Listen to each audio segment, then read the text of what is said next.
नमस्कार। मैं हूं डॉक्टर श्रीपति त्रिपाठी। अक्षय तृतीया का पावन पर्व वैशाख मास के शुक्ल पक्ष की तृतीया को मनाया जाता है। यह पर्व इस बार 14 मई शुक्रवार को मनाया जाएगा। मान्यता है कि त्रेता और सतयुग का आरंभ भी इसी तिथि को हुआ था, इसलिए इसे कृतयुगादि तृतीया भी कहते हैं। अनेकों शास्त्रों के अनुसार इस दिन स्नान, दान, जप, होम, स्वाध्याय, तर्पण आदि जो भी कर्म किए जाते हैं वे सब अक्षय हो जाते हैं। यह कभी नष्ट नहीं होते। यह तिथि संपूर्ण पापों का नाश करने वाली होती है एवं सभी सुखों को प्रदान करने वाली मानी गई है। इस तिथि की अधिष्ठात्री देवी पार्वती हैं। स्वयं सिद्ध अबूझ मुहूर्त है यह तिथि। बिना पंचांग देखे भी इस दिन कोई भी शुभ मांगलिक कार्य जैसे गृह प्रवेश, विवाह, घर, भूखंड या वाहन आदि की खरीदारी से संबंधित कार्य किए जा सकते हैं।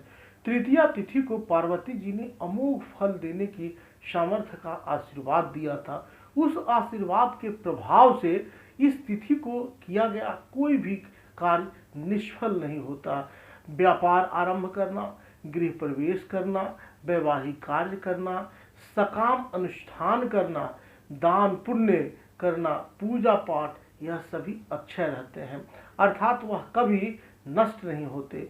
धर्मराज को इस तिथि का महत्व समझाते हुए माता पार्वती कहती हैं कि कोई भी स्त्री जो किसी भी तरह का सुख चाहती है उसे यह व्रत करते हुए नमक का पूरी तरह से त्याग करना चाहिए।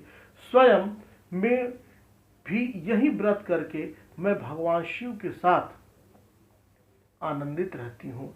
विवाह योग्य कन्याओं को भी उत्तम वर की प्राप्ति के लिए यह व्रत करना चाहिए। जिनको संतान नहीं हो रहा हो वह स्त्रियां भी इस व्रत को करके संतान सुख प्राप्त कर सकती हैं। प्रजापति दक्ष की पुत्री रोहिणी इसी व्रत के कारण अपने पति चंद्र की सबसे प्रिय रानी रही। स्वर्ग के राजा इंद्र की पत्नी देवी इंद्राणी इसी व्रत के पुण्य प्रताप से जयंत नामक पुत्र की मां बनी। देवी अरुंधति ने यही व्रत करके अपने पति महर्षि वशिष्ठ के साथ आकाश में सबसे ऊपर का स्थान प्राप्त किया। दान करने से भी इस दिन मिलता है काफी पुण्य। शास्त्रों के अनुसार इस माह में प्याऊ लगाना, छायादार वृक्ष की रक्षा करना, पशु पक्षियों के खान पान की व्यवस्था करना, राहगीरों को जल पिलाना जैसे सत्कर्म, यह ऐसे पुण्य कर्म मनुष्य के जीवन को समृद्धि के पथ पर ले जाते हैं। स्कंद पुराण के अनुसार इस माह में जलदान करना सर्वाधिक महत्वपूर्ण है, अर्थात अनेकों तीर्थ करने से जो फल प्राप्त होता है वह केवल वैशाख मास में जलदान करने से प्राप्त हो जाता है। इसके अलावा छाया चाहने वाले लोगों को छाता दान करना और पंखे की इच्छा रखने वाले लोगों को पंखा दान करने से ब्रह्मा, विष्णु और शिव तीनों देवों का आशीर्वाद प्राप्त होता है।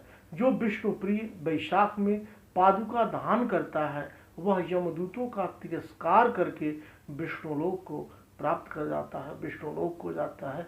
इस माह में शिवलिंग पर जल चढ़ाने या गलंतिका का बंधन करने का मतलब मटकी लटकाना विशेष पुण्य बताया गया है। नीम की कोपल और शत्रु का लगाएं, निश्चित रूप से इस दरमियान भी भोग लगा सकते हैं। अक्षय तृतीया के दिन सूर्योदय से उठकर समुद्र, गंगा या किसी भी पवित्र नदी अथवा घर में स्नान करने के बाद भगवान विष्णु एवं मां पार्वती की शांत चित्त होकर पूजा करने का विधान है।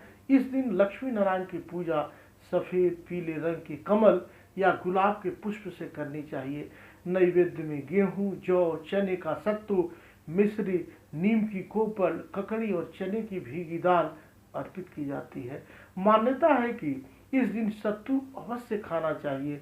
यह तिथि बसंत ऋतु के अंत और ग्रीष्म ऋतु के प्रारंभ का दिन भी है, इसलिए अक्षय तृतीया के दिन जल से भरे घड़े, कुल्हड़, सकोरे, पंखे, पादुका, चटाई, छाता, चावल, नमक, घी, खरबूजा, ककड़ी, मिश्री, सत्तू आदि गर्मी में लाभकारी वस्तुओं का दान महापुण्यकारी माना गया है।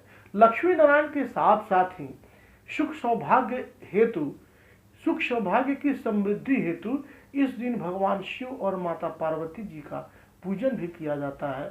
शास्त्रों के अनुसार इस दिन दान देने वाला प्राणी सूर्यलोक को जाता है। जो इस तिथि को उपवास करता है वह रिद्धि, वृद्धि और श्री से संपन्न हो जाता है और आज के दिन पूजा पाठ करने से इनका आशीर्वाद प्राप्त होता है और निश्चित रूप से व्यक्ति जो है सुखी, संपन्न और सुदृढ़ होता है। आप सब यूं ही बने रहें। मैं मिलता हूं अगले वीडियोस में। आप सब कोरोना काल में आप अपना ख्याल रखें, अपने आप को बेहतर करने के लिए अपने और अपनों का आप ख्याल रखें। मिलते हैं अगले वीडियोस में, तब तक के लिए नमस्कार, जय माता दी, वंदे मातरम।